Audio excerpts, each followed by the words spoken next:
भारत तो सबका है, उसका भी था, लेकिन भारत को उसने बार बार अपनाया, लेकिन भारत उसे नहीं अपना पाया। बात करते हैं इस एपिसोड में सोनिया गांधी की, जो भारत आई, भारत की रीति रिवाज संस्कृति सब में ढलने की कोशिश की, क्या क्या नहीं छोड़ा उन्होंने भारत के लिए, और फिर भी आज हम कहते हैं वो विदेशी मूल की है।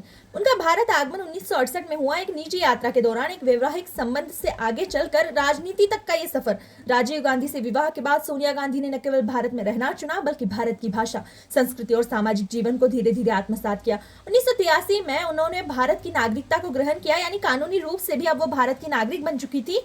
लेकिन समय आया जब 1991 में राजीव गांधी की हत्या कर दी जाती है। सोनिया गांधी का निजी जीवन सार्वजनिक संघर्ष में बदल जाता है।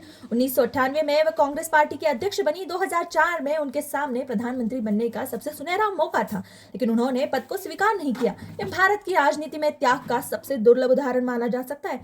फिर भी प्रश्न बना रहा, विदेशी मूल वह हर चुनाव में खड़ी होती, हर राजनीतिक बहस में उनकी नागरिकता, उनके जन्म स्थान उनके सामने लाकर खड़े कर दिए जाते और उनकी राष्ट्रभक्ति का मजाक बनाया जाता।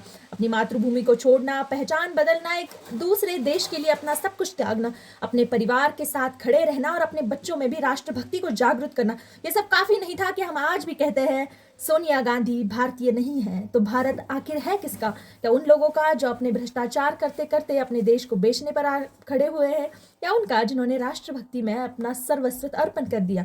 सोचने वाली बात यह भी है कि भारत अगर उन नारियों का नहीं हो सकता तो फिर किसका होगा?